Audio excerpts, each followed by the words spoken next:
A very good evening and a warm welcome to Personal Finance. I'm Gugulethu Cele. Well, tonight we're seated with David Kop, who's a certified financial professional, planner, and head of advocacy and consumer affairs at the FPI. Now, all of this as we start off the week, which is Financial Planning Week in South Africa. So naturally, there's some critical suggestions and perhaps some spring cleaning that we need to do for our finances. David, always good to have you with us, and thanks again for making time. No, thank you. Good evening. So talk to us about Financial Planning Week. Quite poignant, given the fact that it is, the first week of spring officially, so perhaps a good time for us to get our finances in order. Yeah, most definitely time to spring clean and not just the house, but also your finances. So Financial Planning Week is an initiative that was started by the FPI. I think we're in our 9th year of running it this year.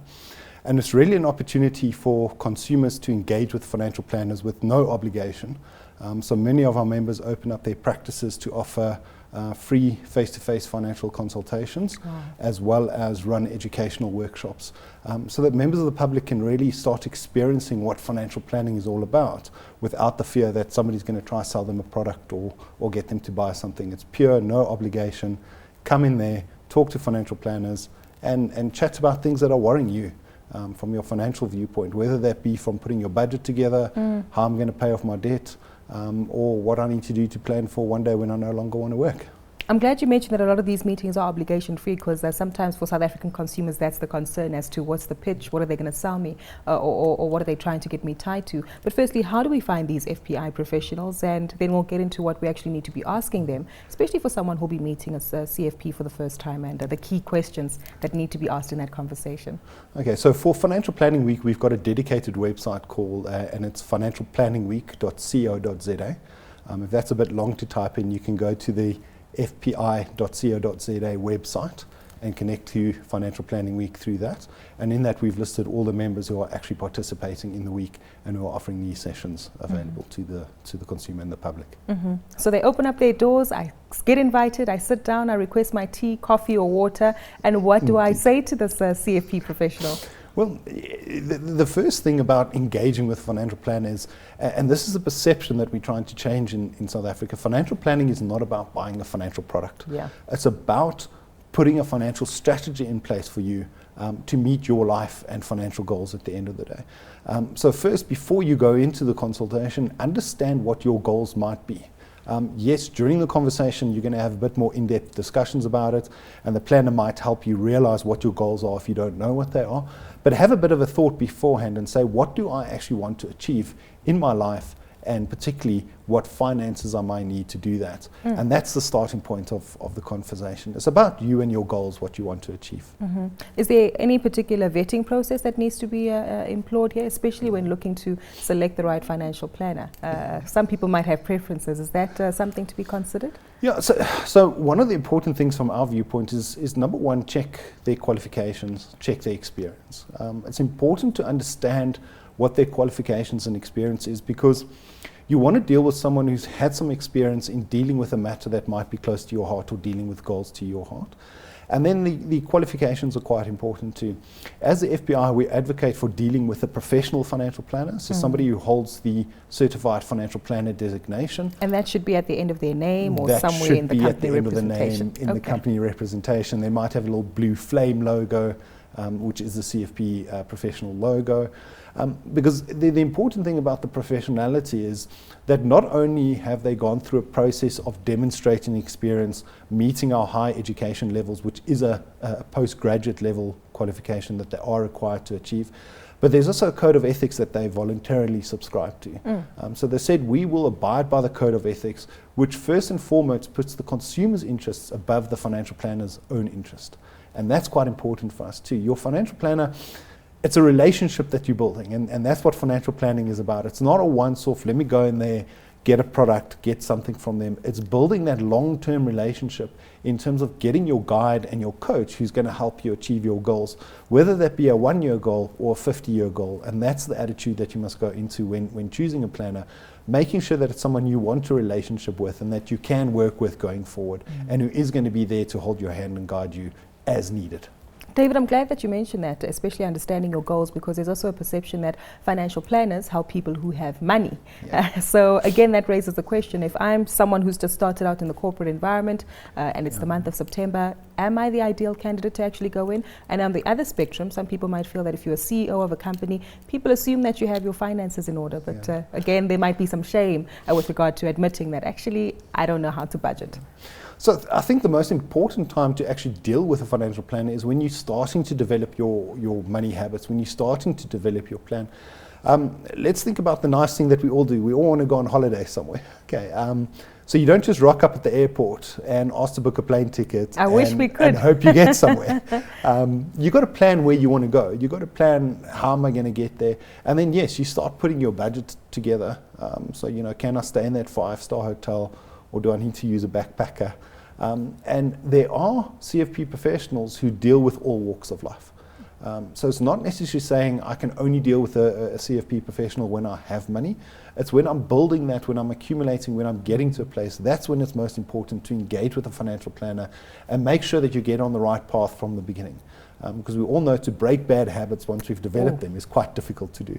Exactly. Yeah. Let's talk around some of the concepts that often come up when individuals engage with financial planners. And again, it's saving, getting rid of debt, and greater investment opportunities as well that take place. Is there a particular order in which some of these functions need to take place in? So I think the first order is actually a budget. And I think that's something that we probably ignore because we do them at work because we have to and our boss wants a budget. But your budget is actually the most important one. If you don't know what your expenses are and what your income is and what's left at the end of that, then you're not going to be able to start saving, investing, thinking about retirement, putting your risk cover in place. So I think the first important thing is get a budget in place. And then the second one is to look at your debt and make sure that your debt is under control. No investment return that you're going to get is going to outstrip the cost of having debt available there, or not easily, let's put it that way. So understanding your debt and getting your debt under control is the second step. And then your third step is setting your goals and what you need. Okay. And it's also going to depend on your age and your profile in terms of what you need to tackle first. Yes, retirement planning might not be the most important thing for a 20-year-old to think about, but yes, the sooner you start, the better. But what about your other needs? Are your medical needs taken care of? Do you have enough cover that if something was to happen to you, you could get good medical cover? If you're starting out in life and you're starting a new job, your ability to earn that income and to protect your earning of that income is probably quite important before you start thinking about putting your money away for investing. But that's what a financial planner will do for you. They'll understand what your particular goals and needs and life situation is, and then help you prioritize which needs you should start addressing first if you can't do all of them at the same time. Exactly. Again, this is a service that is provided for by professional individuals, and usually some might assume that there's a cost affiliated with it. For viewers who might be watching for the first time, are there particular costs that they need to bear in mind, or particular transactions to be cognizant of? And obviously how this environment is also changing in the long term. Yeah, so traditionally your financial advice was paid for when you bought a financial product, and the financial advisor got paid commission for the sale of that product. And I think a lot of consumers don't understand that within that commission component there is a cost of that advice. The environment is shifting, and as people are starting to become more aware and financial advice and planning is moving into the more professional place, there is a fee for service starting to be charged. So the idea is, I don't need to buy a product from a financial planner in order for them to make a living. I can go in and say, listen, please give me some advice, and I'm prepared to pay for that advice without the obligation of needing to buy a product at the end of the day. So there are various costing models, and yes, we've done surveys and we've looked at consumers, and some consumers say, I'm happy to pay the commission component and keep that in. Others say, I'm happy to pay a fee. And again, that's a discussion you must have with your financial advisor in terms of how are they paid, how will they bill you, and what is comfortable for you going forward. If we do take a look though at some of the pitfalls that take place though when selecting a financial advisor, or even maintaining that relationship, because as we all know, like you said, this is a long-term relationship, not just something that you get in and out of. Are there typical pitfalls that we need to ensure we steer away from? So like I say, the first thing, you need to understand that the advisor can actually deliver what you need. I think people go into it not understanding. If you don't understand what your goals are, then you'll probably fall for any pitch that gets offered to you. If you understand your goals and you check that the planner can actually meet what your needs and goals are, and ask for referrals.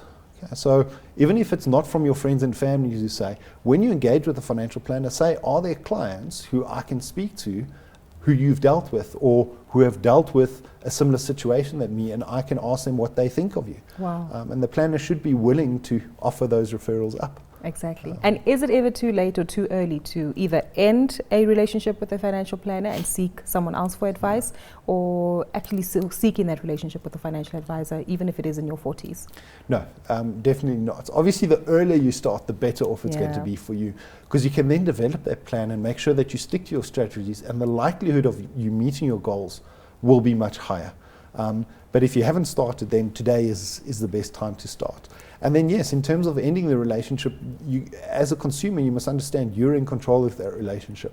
So if what was promised is not being delivered, then you've got the right to actually cease that relationship and look for somebody who actually will deliver what they promise. It's what's on the box, is it being delivered, and you must be happy with that as a consumer. Exactly. David, we've said quite a bit, and critical issues that are clearly underway here in this conversation, but let's get a quick recap now of some of the key takeaway points from tonight's talk.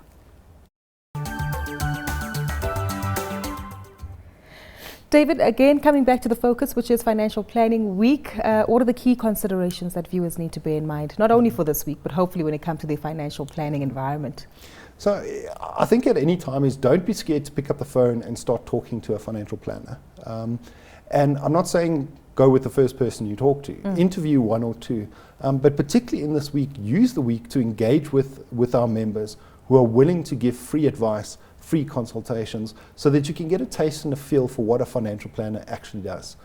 And let's change that perception that a financial planner is just there to sell you financial products. They are there to help you with your financial goals and make sure that you can achieve what you want to achieve in your life, particularly from a financial viewpoint. Exactly. If you have a doctor for your health, you need a financial planner for your finances too. And Most just to close definitely. off with, I take it the free consultations only take place this week, Financial Planning Week? Yeah.